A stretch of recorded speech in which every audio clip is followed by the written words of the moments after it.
Hello everybody, welcome to Ichimoku Telugu channel. మనం ప్రతిరోజు Nifty and bank Nifty చార్ట్ను రివ్యూ చేస్తున్నాం based on CPR and Ichimoku indicator ప్రకారం. అలాగే ఆప్షన్ చైన్ డాటాను కూడా అనాలిసిస్ చేయడం జరుగుతుంది. అందులో భాగంగా రేపు ఎలా ఉంటుందో ఒకసారి చూద్దాం.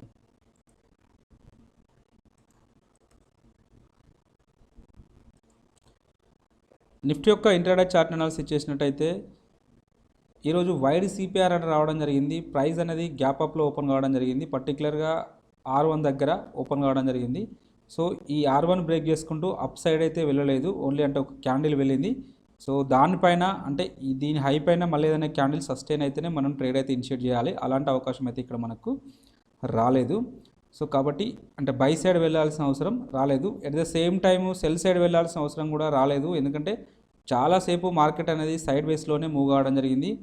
సో ఇలా సైడ్ వేస్లో ఉన్నప్పుడు అంటే ఇలా వైడ్ సిపిఆర్ వచ్చినప్పుడు డెఫినెట్గా సైడ్ వేస్లో ఉండడానికి అవకాశం ఉంటుందని చెప్పి మనకైతే ముందే తెలుస్తుంటుంది. పర్టికులర్గా అంటే చాలాసేపు అయితే ఈరోజు ఆల్మోస్ట్ 2 o'clock వరకు సైడ్ వేస్లోనే మూవ్ అయింది. ఆఫ్టర్ 2:30 తర్వాత లాస్ట్లో ఈ R1 అనేది బ్రేక్అవుట్ అయితే రావడం జరిగింది.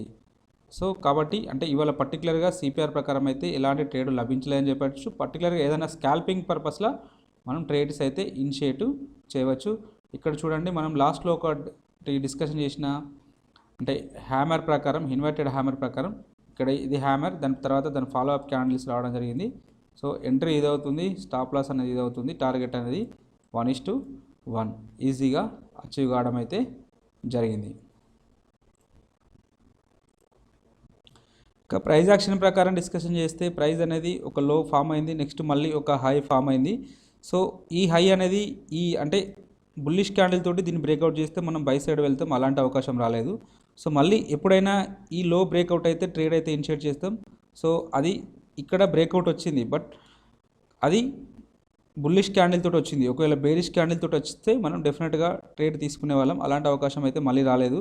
మళ్ళీ అంటే ఈవెన్ ఈ హై బ్రేక్అవుట్ అయితేనే మనం ట్రేడ్ తీసుకుంటాం. ఈ హై అనేది బ్రేక్అవుట్ రాలేదు. సో కాబట్టి మళ్ళీ బై సైడ్ వెళ్ళాల్సిన అవసరం రాలేదు. మళ్ళీ లేటర్ పీరియడ్లో మళ్ళీ ఒకవేళ సెల్ సైడ్ వెళ్ళాల్సి వస్తే ఈ లో బ్రేక్అవుట్ వస్తేనే సెల్ సైడ్ వెళ్తాం, అలాంటి అవకాశం అయితే రాలేదు. మళ్ళీ బై సైడ్ వెళ్ళాలంటే ఈ హై బ్రేక్అవుట్ చేస్తేనే వెళ్ళాలి. సో ఇక్కడ వెళ్ళడం అయితే జరిగింది.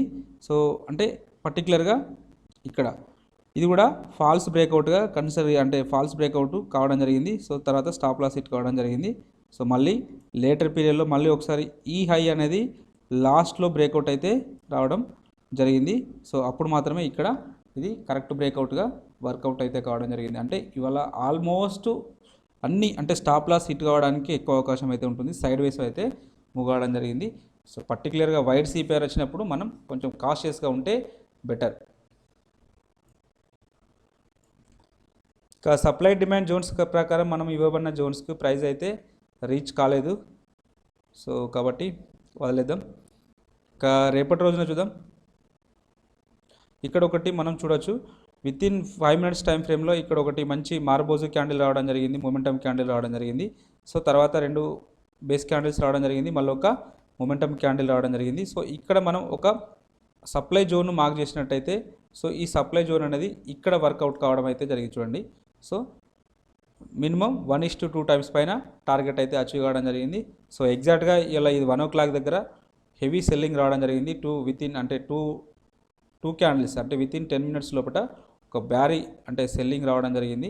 సో మళ్ళీ ఇక్కడ నుంచి బౌన్స్ కావడం అయితే జరిగింది. వేరే ఇక్కడ బ్యాంక్ నిఫ్టీలోనైతే ఇక్కడ సిపిఆర్ ఉంది, ఇక్కడ దీనికి మాత్రం ఇది ప్రీవియస్ డే హై అనేది సపోర్ట్గా తీసుకొని ఇక్కడ నుంచి బౌన్స్ కావడం అయితే జరిగింది. బట్ అంటే ఇలాంటి జోన్స్ 5 minutes టైం ఫ్రేమ్లో క్వాలిటీ జోన్స్ వస్తే డెఫినెట్గా డ్రా చేసుకోండి. సో మీకు వర్కౌట్ కావడానికి అయితే అవకాశం అయితే ఉంటుంది. రేపటి రోజున ఇక్కడ ఒక డిమాండ్ జోన్ అయితే ఉండడం జరిగింది. సో ఇక్కడ ఒక సప్లై జోన్ ఉంది, ఇది గతంలో జోన్. సో ఈ 2 జోన్స్ని అయితే మార్క్ చేసుకోండి. ఆప్షన్ చైన్ డాటాను చూసినట్టయితే హైయెస్ట్ ఓపెన్ టెస్ట్ అనేది కాల్ సైడ్లో 17,500, second highest open test 17,800. Nifty upside వస్తే ఫస్ట్ రెసిస్టెన్స్ సెకండ్ రెసిస్టెన్స్ ఇక్కడ ఉండడానికి అవకాశం అయితే ఉంటుంది. వీటిలో సిగ్నిఫికెంట్గా ఒక హైయెస్ట్ ఓపెన్ టెస్ట్ ఇక్కడ ఉంది కాబట్టి ఈ లెవెల్ మనకు స్ట్రాంగ్ రెసిస్టెన్స్ లాగా యాక్టివ్ అవ్వడానికి అవకాశం అయితే ఉన్నది. అలాగే ఓవరాల్ సినారియోని చూసినట్టయితే షార్ట్ బిల్డప్ అయింది. సో పర్టికులర్గా అంటే ఇక్కడ వరకు లాంగ్ ఉంది, ఇటేమో షార్ట్ బిల్డప్ ఉంది. సో కాబట్టి 17,000 800 అనేది ఒక స్ట్రాంగ్ రెసిస్టెన్స్గా యాక్ట్ చేస్తూ సో ఇక్కడ నుంచి డౌన్ సైడ్ రావడానికి ఛాన్స్ అయితే ఉంటుంది. ఇక పుట్ సైడ్లో చూసినట్టయితే పుట్ సైడ్లో హైయెస్ట్ ఓపెన్ ఇంట్రెస్ట్ అనేది 17,000 దగ్గర బిల్డప్ అయింది. సెకండ్ హైయెస్ట్ ఓపెన్ ఇంట్రెస్ట్ అనేది 17,200 దగ్గర బిల్డప్ అయింది. నిఫ్టీ డౌన్ సైడ్ వస్తే ఫస్ట్ సపోర్ట్ సెకండ్ సపోర్ట్ ఇక్కడ ఉండడానికి ఛాన్స్ అయితే ఉన్నవి. ఇట్లా సిగ్నిఫికెంట్గా ఒక హైయెస్ట్ ఓపెన్ ఇంట్రెస్ట్ అనేది ఇక్కడ బిల్డప్ అయింది కాబట్టి ఈ లెవెల్ మనకు స్ట్రాంగ్ సపోర్ట్ లాగా యాక్ట్ చేయడానికి అవకాశం అయితే ఉంటుంది. అలాగే ఓవరాల్ సినారో చూసినట్టయితే షార్ట్ బిల్డప్ అయింది పుట్ సైడ్లో షార్ట్ బిల్డప్ అయిందంటే పాజిటివ్ ఉండడానికి అవకాశాలు అయితే ఎక్కువగా ఉన్నవి. ఇంకా ఇచ్ముఖి ఇండికేటర్ ప్రకారం చూసినట్టయితే ప్రైస్ అనేది సో క్లౌడ్ దగ్గరలో ఉన్నది. క్లౌడ్ కింద ట్రేడ్ అవుతున్నప్పటికీ క్లౌడ్ దగ్గరలో ఉంది. మేబీ ఇక్కడ బ్రేక్అవుట్ రావడానికి ఛాన్స్ అయితే ఉన్నది. సో ఫస్ట్ రెసిస్టెన్స్ అయితే ఇక్కడ ఉంటుంది 17,500 దగ్గర ఫస్ట్ రెసిస్టెన్స్ ఉంటుంది. ఇన్ కేస్ ఇది బ్రేక్అవుట్ అయితే మాత్రం డెఫినెట్గా సో మనకు 17,750 వరకు వెళ్ళడానికి ఛాన్స్ అయితే ఉంటుంది. ఇది హయ్యర్ సైడ్లో. ఇక్కడ డౌన్ సైడ్ వచ్చేసి ఈ క్యాండిల్ ఈవలటీ లో అనేది బ్రేక్అవుట్ వస్తే మాత్రం డెఫినెట్గా సో ఈ కన్వర్జన్ లైన్ వరకు రావడానికి ఛాన్స్ అయితే ఉన్నది. కన్వర్జన్ లైన్ వచ్చేసి 17,140 దగ్గర ఉండడం అయితే జరిగింది. సో ఇంతకంటే ఎక్కువ వెళ్ళకపోవచ్చు, ఎందుకంటే సో ఇక్కడ ఫ్యూచర్ కుమోలో ఇది రైజింగ్ అవుతుంది. ఇది రైజింగ్ అవుతే సో ఇది బులిష్ కుమోగా మారడానికి పాసిబిలిటీ ఉంటుంది. వన్స్ ఇది బులిష్ కుమోగా మారితే సో ప్రైజెస్లో సో డెఫినెట్గా ఈ అప్ సైడ్ వెళ్ళడానికి అయితే ఛాన్స్ అయితే ఉంటుంది. టువర్డ్స్ 17,800 వరకు వెళ్ళడానికి ఛాన్స్ అయితే ఉంటుంది. కాబట్టి ఈ లెవెల్స్ని మార్క్ చేసుకోండి. ఇక అవర్లీలో చూసినట్టయితే అవర్లీలో మనకు కంప్లీట్గా బుల్లిష్నెసే షో చేస్తూ ఉంటుంది. సో ప్రైస్ అనేది క్లౌడ్ పైన ట్రేడ్ అవుతుంది. సో నెక్స్ట్ టార్గెట్ సో ఇక్కడ ఉంటుంది డెఫినెట్గా. సో ఎగ్జాక్ట్గా ఈ లెవెల్ వచ్చేసి 17,411 నుంచి 450 వరకు. అంటే సో ఇది మనకు ఒక సప్లై జోన్గా యాక్ట్ కావడానికి అయితే అవకాశం అయితే ఉంటుంది. ఎందుకంటే గతంలో ఇక్కడ ఈ లెవెల్ నుంచి ప్రైస్ అనేది సిగ్నిఫికెంట్గా డౌన్ సైడ్ అయితే రావడం జరిగింది.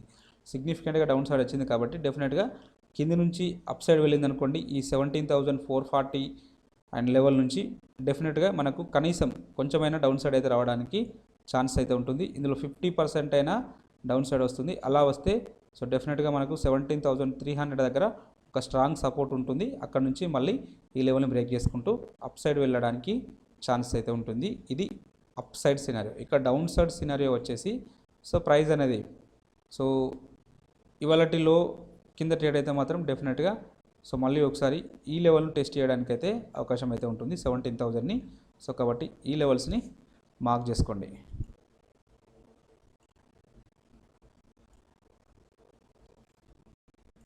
ఇక బ్యాంక్ నిఫ్టీ యొక్క చార్ట్ను అనాలిసిస్ చేసినట్టయితే ఇక్కడ కూడా సేమ్ వైడ్ సిపిఆర్ రావడం జరిగింది.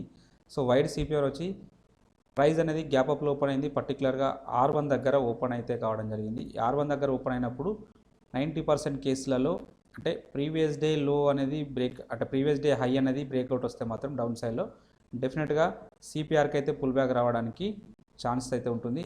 ఈరోజు అయితే బ్యాంక్ నిఫ్టీలో చాలా వోలటైల్ ఉంది. పర్టికులర్గా ఈ టైంలో ఈ క్యాండిల్ చూడండి, ఒక big momentum candle up side వచ్చింది. మళ్ళీ at the same time within 10 minutes లోపల సో మోర్ దెన్ అంటే నియర్లీ ఇక్కడ నుంచి 380 500 అంటే నియర్లీ 380 అంటే 350 పాయింట్స్ అనేటివి డౌన్ సైడ్ రావడం జరిగింది. ఇది highly volatile. Just with in the fraction of 20 minutes లోపల విత్ ఇన్ 20 minutes లోపల ఇంత వోలటైల్ అయితే ఉండడం జరిగింది. ఇంకా పర్టికులర్గా చెప్పాలంటే ఈ రెండు క్యాండిల్స్ అయితే 10 minutes లోపల హ్యూజ్ వోలటైల్ అయితే ఉండడం జరిగింది.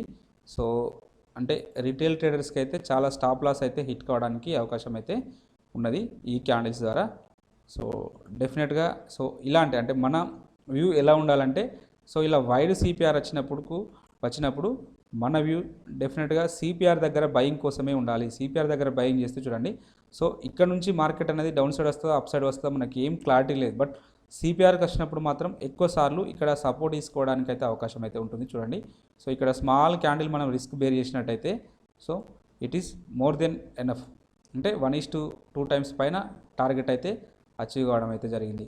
అంటే నా ఉద్దేశం ఏంటంటే పర్టికులర్గా ఇలా వైడ్ సిపిఆర్ వచ్చినప్పుడు సో డెఫినెట్గా సో ఇక్కడ సెల్లింగ్ చేసే కంటే సో ఇక్కడ సిపిఆర్ దగ్గర బై చేస్తే బెటర్ రిజల్ట్స్ అయితే ఉంటుంది.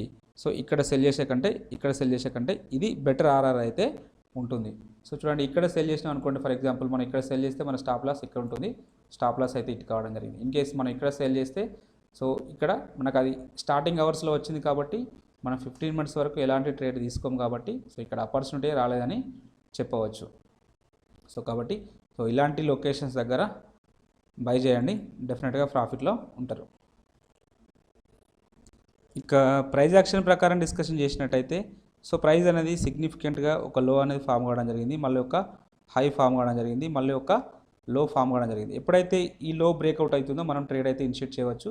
సో ఇది స్టాప్ లాస్ తీసుకొని మనం ట్రేడ్ అయితే ఇక్కడ ఇనిషియేట్ చేయవచ్చు. ఇక్కడ స్టాప్ లాస్ హిట్ కాలేదు, సో టార్గెట్ సో ఈ లెంత్ ఎంత ఉంటుందో అంత టార్గెట్ కోసం అయితే మనం ట్రేడ్ తీసుకోవచ్చు. అది ఇక్కడ అచీవ్ కావడం అయితే జరిగింది. బట్ ఇక్కడ ఈ టైంలో ప్రాఫిట్ బుక్ చేసుకోవాలి. సో ఇది సడన్ స్పైక్ వచ్చింది. ఇన్ కేస్ ఇక్కడ బుక్ చేసుకోకపోతే మాత్రం డెఫినెట్గా మనం లాస్ని మాత్రం బుక్ చేసుకోవాల్సిన అవసరం అయితే వచ్చింది.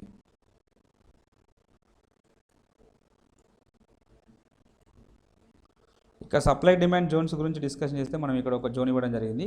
సో ఈ జోన్ దగ్గరలోనే ఓపెన్ కావడం జరిగింది, దీని నుంచి డౌన్ సైడ్ రావడం జరిగింది, మళ్ళీ పుల్ బ్యాక్ వచ్చింది. చూడండి, పుల్ బ్యాక్ వచ్చినప్పుడు సో ఈ క్యాండిల్లో పర్టికులర్గా ఎంట్రీ ప్రైస్ ఇది అవుతుంది, స్టాప్ లాస్ అనేది అవుతుంది, టార్గెట్ అనేది దీనికి 1:2 టైమ్స్ అచీవ్ కావడం అయితే జరిగింది. సో అంటే ఈ జోన్ పర్ఫెక్ట్గా వర్క్ కావడం అయితే జరిగింది.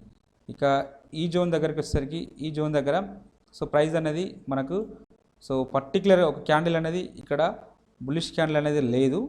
సో అంటే దీనిపైన సస్టైన్ అయిన క్యాండిల్ అనేది సో లేదు, ఎందుకంటే అప్పటికి ఒకసారి దీన్ని బ్రేక్ చేసుకుంటూ డౌన్ సైడ్ వచ్చింది, మళ్ళీ అప్ సైడ్ వచ్చింది, మళ్ళీ డౌన్ సైడ్ వచ్చింది. కాబట్టి సో ఈ జోన్ అనేది వ్యాలిడిటీని కోల్పోవడం అయితే జరిగింది. ఇట్లా మల్టిపుల్ టైమ్స్ దాన్ని అప్స్ డౌన్స్ బ్రేక్ చేస్తే మనం ఆ జోన్ అయితే అవాయిడ్ చేస్తాం.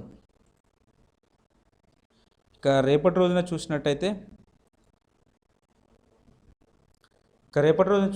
ఇక్కడ ఒక డిమాండ్ జోన్ ఉంది, ఇక్కడ ఒక సప్లై జోన్ ఉంది.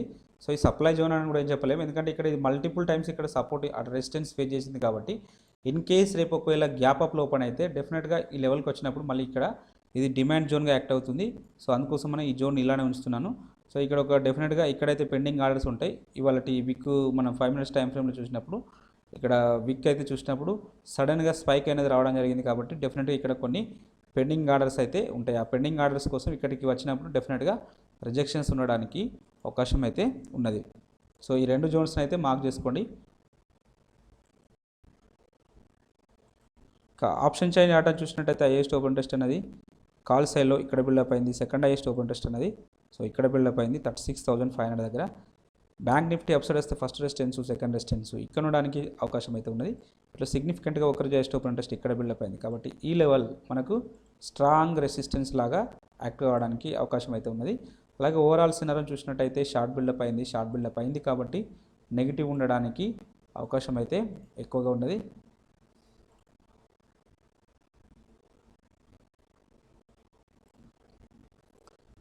ఇక పుట్ సైడ్లో హైయెస్ట్ ఓపెన్ టెస్ట్ అనేది ఇక్కడ ఉన్నది 35,500 దగ్గర ఉన్నది. సెకండ్ హైయెస్ట్ ఓపెన్ టెస్ట్ అనేది ఇక్కడ ఉన్నది 35 దగ్గర ఉన్నది. బ్యాంక్ నిఫ్టీ డౌన్ సైడ్ వస్తే ఫస్ట్ సపోర్టు, సెకండ్ సపోర్ట్ ఇక్కడ ఉంటుంది.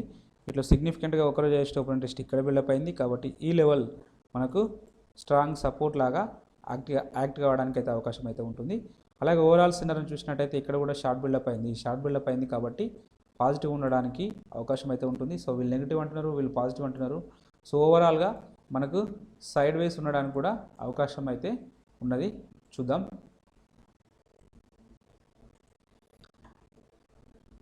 ఇక ఇచ్ముఖి ఇండికేటర్ ప్రకారం చూసినట్టయితే ప్రైస్ అనేది స్టిల్ ఇంకా క్లౌడ్ కిందనే ట్రేడ్ అవుతుంది. సో రేపటి రోజున ఇక్కడ వరకు రావడానికి ఛాన్స్ అయితే ఉన్నది. 36,150 వరకు రావడానికి ఛాన్స్ అయితే ఉన్నవి. ఇంకా ఒకవేళ ఇన్ కేసు గ్యాప్ అప్లో ఓపెన్ అయితే నెక్స్ట్ టార్గెట్ ఇక్కడ వరకు రావడానికి అయితే అవకాశం అయితే ఉంటుంది. 36,700 వరకు రావడానికి ఛాన్స్ అయితే ఉంటుంది. హయ్యర్ సైడ్లో ఈ లెవెల్స్ టచ్ చేయడానికి అయితే అవకాశం అయితే ఉన్నది. ఇక్కడ డౌన్ సైడ్లో ఇవాళ లో అనేది బ్రేక్ చేసుకుంటూ డౌన్ సైడ్ వస్తే మాత్రం సో డెఫినెట్గా మళ్ళీ ఒకసారి అంటే ఈ లెవెల్ను టెస్ట్ చేయడానికి అయితే అవకాశం అయితే ఉంటుంది. 35,000ని టెస్ట్ చేయడానికి ఛాన్స్ అయితే హెవీగా ఉన్నవి. ఇన్ కేస్ ఇవాళ లో అనేది బ్రేక్ చేసుకుంటూ డౌన్ సైడ్ వస్తే, లేకపోతే అప్ సైడ్ కంటిన్యూ కావడానికే అవకాశం అయితే ఎక్కువగా ఉన్నది. ఇక అవర్లీలో చూసినట్టయితే ప్రైస్ అనేది విత్ ఇన్ ద క్లౌడ్లో ఉన్నది కాబట్టి న్యూట్రల్గా ఉండడానికి ఛాన్సెస్ అయితే హెవీగా ఉంటాయి. ఇక నెక్స్ట్ ఒకవేళ ఇవాళ ఈ లెవెల్ అనేది బ్రేక్ చేసుకుంటూ అప్ సైడ్ వెళ్తే నెక్స్ట్ ఒకసారి ఇక్కడ వరకు వెళ్తుంది, ఈ 36,150 వరకు వెళ్తుంది. ఇన్ కేస్ అది బ్రేక్ చేసుకుంటూ అప్ సైడ్ వెళ్తే 36,750 వరకు వెళ్తుంది. ఇది అప్ సైడ్ సినారియో. ఇక డౌన్ సైడ్ సినారియో వచ్చేసి ఇన్ కేస్ ఇది బ్రేక్ చేసుకుంటూ డౌన్ సైడ్ వస్తే 35,500 అని బ్రేక్ చేసుకుంటూ వస్తే సో నెక్స్ట్ ఒకసారి 35,000ను టచ్ చేయడానికి అవకాశం అయితే ఉన్నది. ఇక ఎఫ్ఐ డాటాను చూసినట్టయితే 35 ఓన్లీ సింగిల్ అంటే 2 డిజిట్స్ అంటే 35 క్రోర్స్ను మాత్రమే వీళ్ళు బై చేయడం జరిగింది. సో ఇది పెద్ద నెంబర్ ఏం కాదు, బట్ మన వాళ్ళు మాత్రం 1,700 క్రోర్స్ని బై చేయడం జరిగింది. సో ఎనీహౌ అంటే వీళ్ళు మొత్తానికైతే సెల్ చేయకుండా పాజిటివ్లో ఉన్నారు. సో అదొక గుడ్ న్యూస్ అని చెప్పవచ్చు మనకు.